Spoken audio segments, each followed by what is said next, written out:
haven't gone over the house of Henry Jacques in quite a while.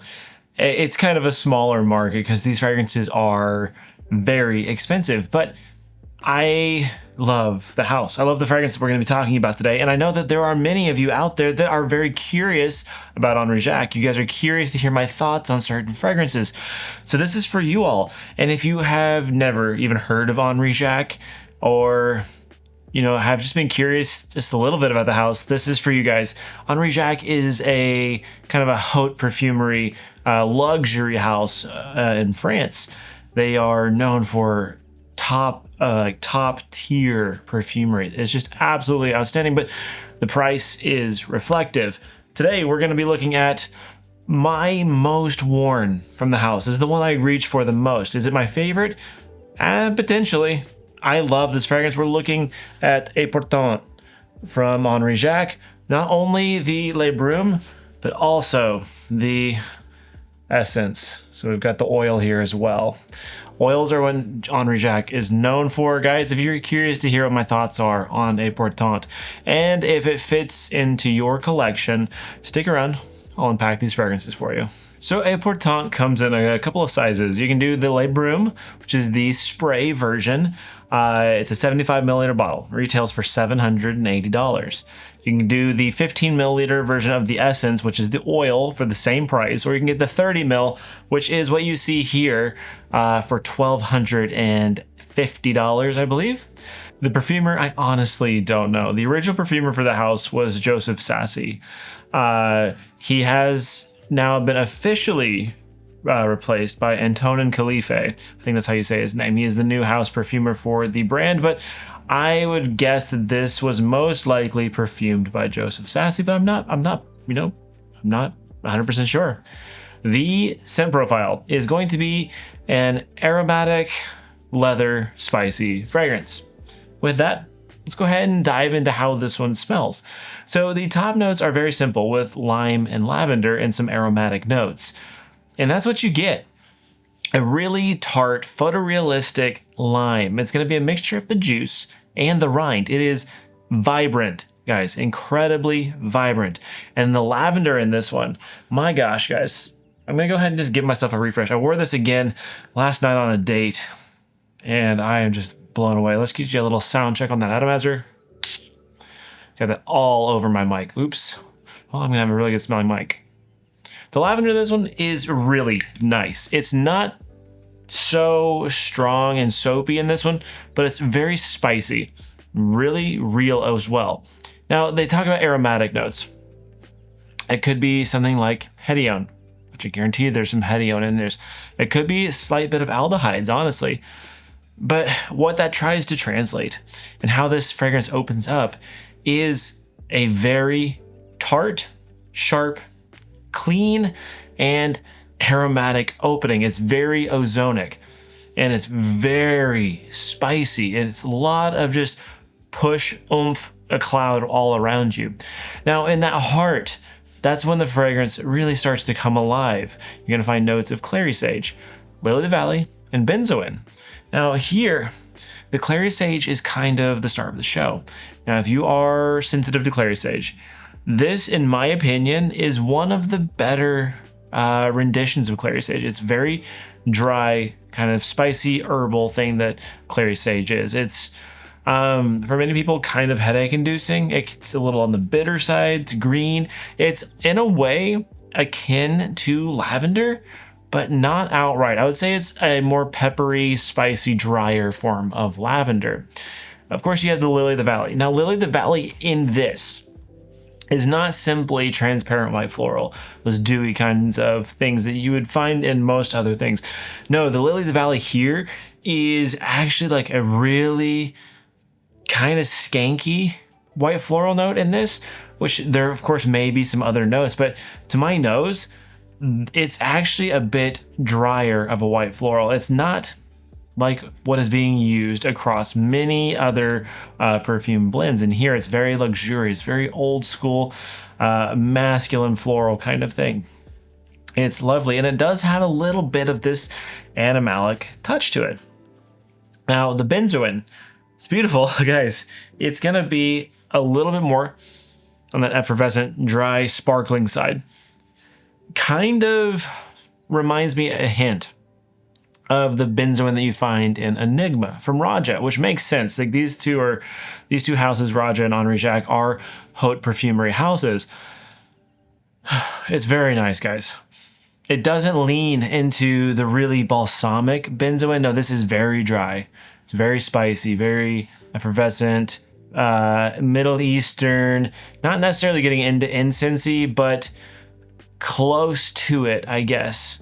In the base, you're gonna get leather, amber, and white musk. The leather in this is kind of the start of the show, and it's kind of the same leather that you find in Wasson's Equipage.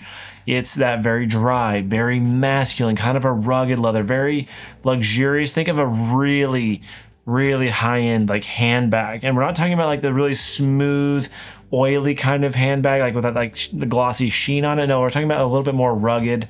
Think of like just a very reliable handbag, okay? That kind of thing, that kind of leather is what's at play here. The amber is very transparent. It's adding the tiniest amount of this transparent sweetness, but it's not a lot. And of course, the white musk is pretty prevalent. To my nose, it is a blend of a little bit warmer of a white musk. So you get cleanliness, but you do get a little bit of this scratchy animalic touch to it. You look at the blend as a whole, and man, oh man, it's classy. It's timeless, masculine, it's rugged. It's, again, very, I wouldn't say this one's regal smelling, but it's very put together. Oh, man, it's a good fragrance. For me, it's one of the more wearable day-to-days from the house. Some of them get like really old school, but this one has a good blend of old school touches with a bit of modernity. I really adore it. I really love it. Now, where does the oil versus the spray come into play? Like, how do these differ? So for me, and for many, the oils are kind of where it's at with the house. The spray, it's going to be spicier. That's what I've found, is the spray is a little spicier. It leans more into the clary sage, the dry spices, whereas the oil leans more into, the florals, the musk, the leather. Very much the same thing, but the oil is going to be a lot closer to the skin. It's going to be a very slow transformation over time. It's going to last a lot longer too. Whereas the spray, it's a quicker transition to the base. I love layering the two together, which, yes, that's a really ridiculous amount of money, but I smell pretty freaking good whenever I do it, and I'm okay with that. And as we dive into the questions, if you've experienced Et Pourtant from Henry Jacques, drop some of your thoughts in the comments below. Let's talk about originality. So here's the thing. I'm going to say kind of, because here, in my own experiences with this house, there's a lot of crossover. There's a lot of releases. And you find little variations here and there. I feel like this is almost a blend of Wasson's Equipage and a little bit of Soudain l'Hiver. Almost a marriage of the two, which those are two of my favorites. And it comes into this amazing aromatic, dry, leathery, fougere almost, chypre almost kind of fragrance. I would honestly kind of put this in a chypre style category, I feel like. But it's not the most original, I guess you could say. And it even smells somewhat similar to a couple other fragrances that have already been released. Now, the audience for this is masculine through and through. I think maybe a very mature woman could probably pull this one off. A very boss lady could pull it off. But I do find that this is very much oriented towards a man. The age group, as with most Henry Jacques, especially these more classic profiles, are oriented towards older men. I'm going to put this at 30 and up. Me being 33, I do love wearing this, and I love to dress it up. So we'll get on to when to wear this one. Honestly, you can wear this all year round. The only thing I would recommend is adjusting how much you're putting on in the summer. Heat really does amplify how this projects, how it performs. but it is plenty fine in the wintertime, the cooler months. Now, when to wear it in terms of occasions. I think it differs person to person. For most people, this is cream of the crop, like elegant occasion. Like if you're going on a really nice date to a really nice dinner kind of thing, I'm pulling this out because it's got this upscale vibe, this really rich guy kind of feel, and it just begs to be dressed up, go to a fancy dinner. Where it's an elegant occasion. If you're a little bit more mature, kind of boss in your work area, this is like signature scent vibes for like a boss, okay? This is absolutely boss vibes, CEO vibes through and through. Past that, that's kind of where I would wear it as a signature scent into really fancy occasions and maybe a date night here and there. But to me, this is one that you kind of save it for a special occasion. And if you ever get your nose on it, you'll understand why.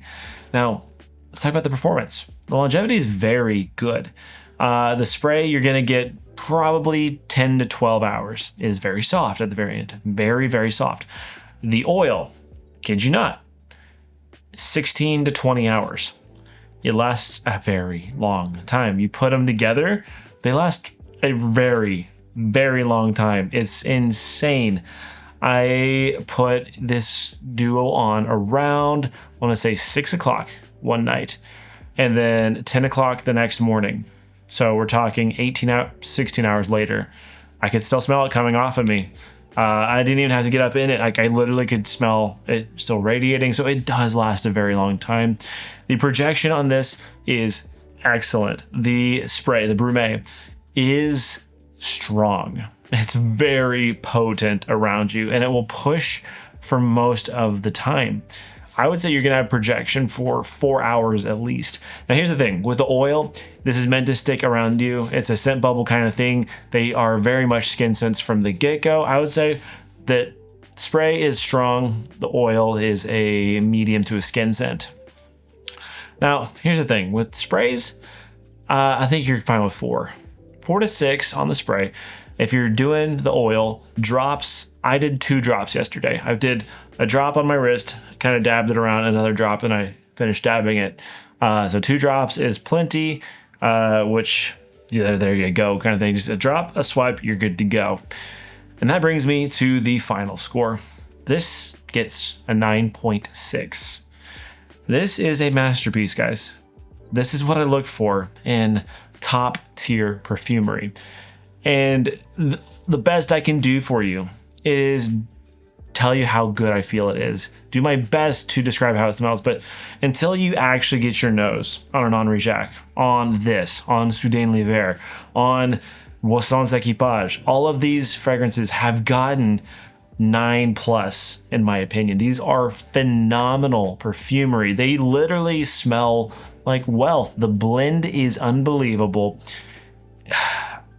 It's so hard to verbalize what you experience, but once you smell it, you'll understand immediately why people love this house. At the end of the day, though, this is an $800 fragrance. The oil, $1,300. It's not for the everyday person. Unless you're very wealthy, then it is for you. I think most people may never get a chance to smell these or experience them, and that's okay. Maybe one day you'll be able to get a sample or something like that. But this is for someone that truly loves old school French perfumery and doesn't mind to pay the extra bit of money for it. Yes, they're a little overpriced, but they are kind of collector's pieces. They hold value really well, and they're very special blends. Folks, as I mentioned already, if you have experienced this or Henry Jacques, make sure you drop your experiences with this or let me know what your favorite Henry Jacques is in the comments. And with that, if you enjoyed this video, would you consider hitting that like button and join our community by hitting that red subscribe button? And folks, we'll see you in the next one. Peace.